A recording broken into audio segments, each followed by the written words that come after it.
قرآن کی نگاہ میں، یعنی میں کہنا یہ چاہ رہا ہوں کہ کتاب الہی میں اساس علم توحید ہے. موضوع ذرا سا نامانوس ہے لیکن میرے ساتھ چلتے رہنا، اس لیے کہ اب دامن وقت میں گنجائش بہت زیادہ نہیں ہے. اساس علم توحید ہے. اب میں کیسے اپنے سننے والوں کی خدمت عرض کروں کہ معصوم کی خدمت میں ایک شخص آیا اور کہنے لگا کہ فرزند رسول یہ سورہ قل هو اللہ احد ہے کیا؟ یہ سورہ قل هو اللہ احد یہ کیا ہے؟ بس سنو، معصوم نے کہا سیکونون فی آخر الزمان اقوام متعمقون. آخر زمانے میں جب زمانہ آخر ہو جائے گا تو بڑے متعمق اور گہری سوچ رکھنے والے لوگ پیدا ہوں گے. یہ سورہ اللہ نے ان کے لیے نازل کیا ہے.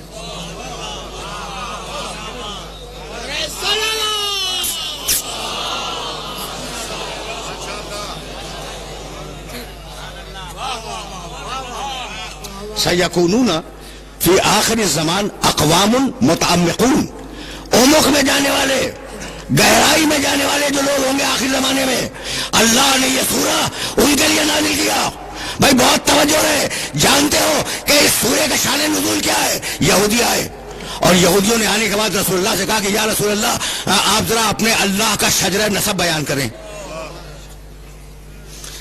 سنو اور جملوں کو یاد رکھنا، اس لیے کہ یہ جملے کام آئیں گے. مقام توحید پر روک کر کچھ تمہیں ہدیہ کرنا چاہ رہا ہوں میں. یا رسول اللہ آپ اپنے اللہ کا شجرہ نسب بیان کریں.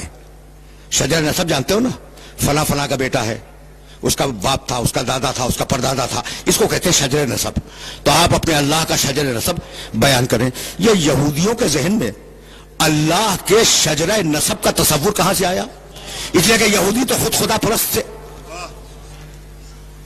بہت تیزی سے گزر رہا ہوں اس لیے کہ وقت بہت زیادہ نہیں ہے. یہودی تو خود توحید پرست تھے. یہ ان کے ذہن میں شجرہ نسب کہاں سے آ گیا اللہ کا؟ تو اگر قدیم صنمیات کی کتابیں دیکھو، یہ صنمیات کا لفظ جو ہے نا، اس کا انگریزی ترجمہ ہے مائتھولوجی، یعنی کس قوم میں کون سے بت تھے، ان بتوں کا شجرہ کیا تھا، وہ کس دیوی کے پیٹ سے پیدا ہوئے، وہ کس دیوتا کے صلب سے نکلے. یعنی صنمیات ہندوستان کے ہوں یا صنمیات یونان کے، اس پر مستقل کتابیں پائی جاتی ہیں. ٹھیک ہے نا؟ تو مشرکین کے پاس دیوتاؤں کے شجرے تھے. سمجھ رہے ہو بات کو؟ بہت پڑھے لکھے لوگ میرے مخاطب ہیں. مشرکین کے پاس دیوی، یعنی تمہیں ملے گا کہ فلاں دیوتا فلاں دیوی کے پیٹ سے پیدا ہوا تھا، تو شجرے تو تھے نا.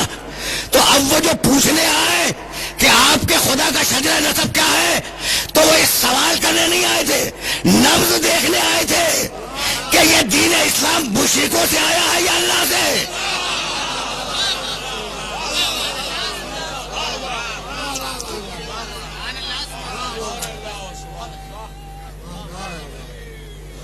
سمجھ رہے ہو؟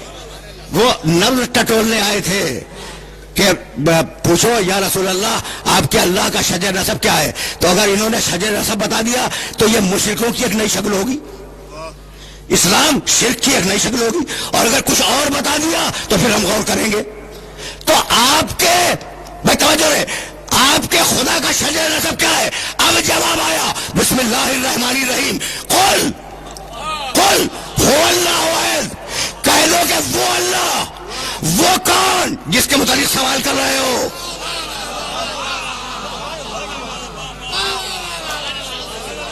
کوئی لفظ اللہ بے مصرف استعمال نہیں کرتا.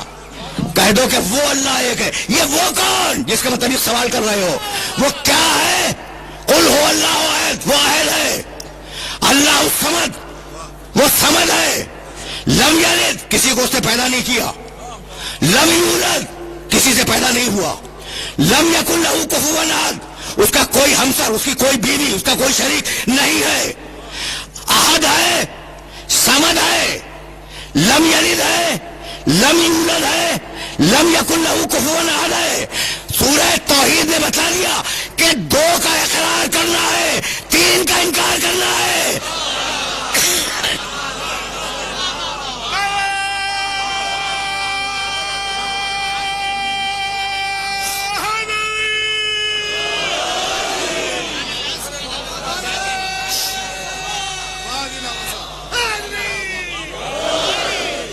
بہت بہت بہت سامنے کی بات ہے نا کہ قل هو اللہ احد اللہ الصمد.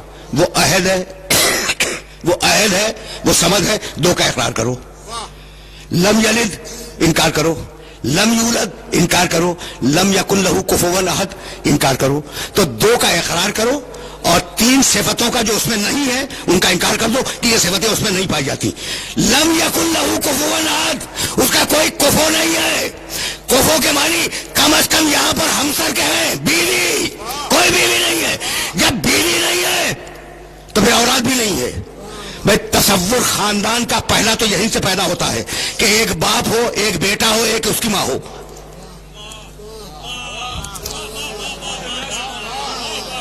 خاندان کا تصور یہیں سے پیدا ہوتا ہے کہ ایک باپ ہو, ایک اس کی بیوی ہو اور پھر ایک بیٹا ہو. تینوں کی نفی کی. بھائی توجہ رہے, لم یکن لہ کفوا احد, بیوی نہیں ہے. جب بیوی نہیں ہے تو بیٹا کہاں سے ہوگا؟ بھائی بہت بہت توجہ رہے. لم یکن لہ کفوا احد, کوئی کفو نہیں ہے. کفو کے معنی ہمسر, کفو کے معنی برابر, کفو کے معنی زوجہ. اگر یہ لفظ ذہن میں آ گیا تو اب مجھے اجازت دو کہ میں اپنے پیغمبر کی ایک روایت سنا کے آگے بڑھ جاؤں.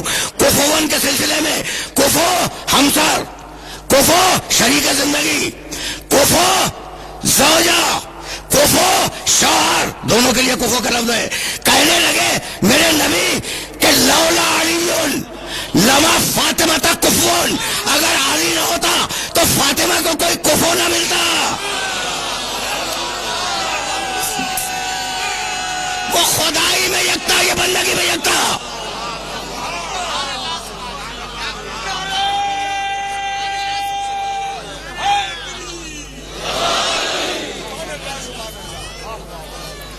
وہ خدائی میں یکتا ہے, یہ بندگی میں یکتا ہو جاتی اگر اسے کفر نہ ملتا.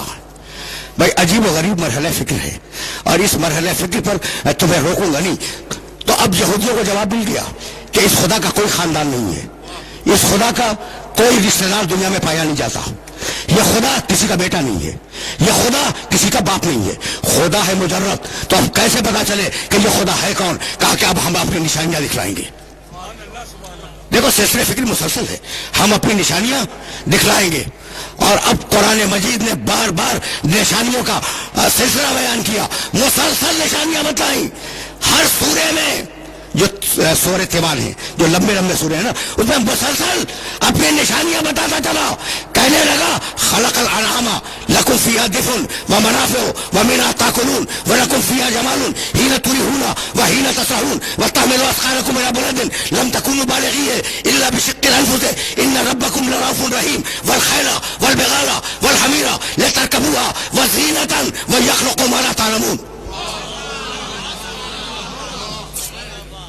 تم ہماری نشانی ہو. سنتے جاؤ, اب میرے پاس وقت نہیں ہے کہ میں پوری تفصیل سے ترجمہ کروں. تم ہماری نشانی ہو, جن سواریوں میں چلتے ہو وہ ہماری نشانیاں ہیں. ہم نے تمہیں اونٹ دیا, نشانی ہے. گھوڑا دیا, نشانی ہے. خچر دیے, نشانی ہے. ہم نے سواری کے لیے گلے دیے, یہ نشانی ہے. بھائی کہاں تک تمہیں نشانیاں گنواؤں؟ ينبت لكم به الزرع والزيتون والنخيل والعناب ومن كل الثمرات ان في ذلك لآية لقوم يذكرون. بھائی عجیب بات ہے, ہم نے تمہیں کھیتیاں دی, ہم نے تمہیں پھل دیے, ہم نے تمہیں پھول دیے. یہ نشانیاں ہیں ان لوگوں کے لیے جو ذکر سے کام لیتے ہیں, جو فکر سے کام لیتے ہیں. الذی سخر لکم اللیل والنہار والشمس والقمر والنجوم مسخرات بامرہ ان فی ذلک لآیات لقوم یعقلون. ہم نے سورج کو تمہارے لیے مسخر کیا, چاند کو تمہارے لیے مسخر کیا, زمین کو تمہارے لیے مسخر کیا, آسمان کو تمہارے لیے مسخر کیا, ستارے اپنے کنٹرول میں رکھے. ہم نے اس میں نشانیاں رکھی ہیں ان لوگوں کے لیے جو عقل سے کام لیتے ہیں. علم ترو ان اللہ. بھائی اگر ان آیات کو ذہن میں محفوظ رکھ سکو تو محفوظ رکھتے چلے جاؤ. اس سے پہلے کی ایک آیت پڑھ دوں, وَأَوْحَىٰ رَبُّكَ إِلَى النَّحْلِ أَنِ اتَّخِذِي مِنَ الْجِبَالِ بُيُوتًا وَمِنَ الشَّجَرِ وَمِمَّا يَعْرِشُونَ ثُمَّ كُلِي مِنْ كُلِّ الثَّمَرَاتِ فَاسْلُكِي سُبُلَ رَبِّكِ ذُلُلًا يَخْرُجُ مِنْ بُطُونِهَا شَرَابٌ مُخْتَلِفٌ أَلْوَانُهُ فِيهِ شِفَاءٌ لِلنَّاسِ إِنَّ فِي ذَلِكَ لَآيَةً لِقَوْمٍ يَتَفَكَّرُونَ. ہر پھول سے لے, شہد کی مکھی ہر پھول سے لے, ہر پھول سے رکھ لے, لیکن جو شہد بنے وہ شفا ہو.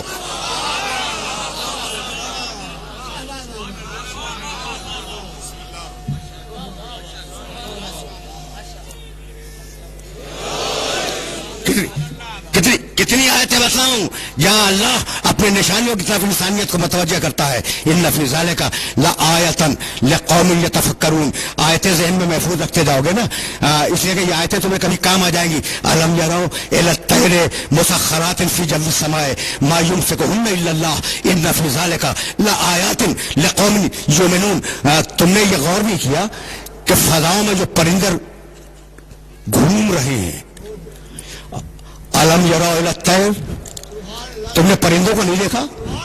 مسخرات فی جو السماء, انہیں یہ رکے ہوئے ہیں آسمان کی فضا میں, یہ رکے ہوئے ہیں. طریقہ تو یہی ہے کہ زمین چیزوں کو کھینچ لیتی ہے.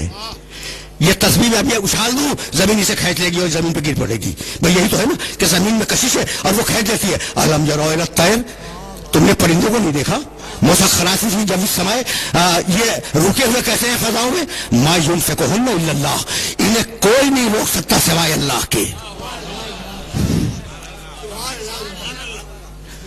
پہنچ رہے ہیں یہ میسج پہنچ رہے ہیں.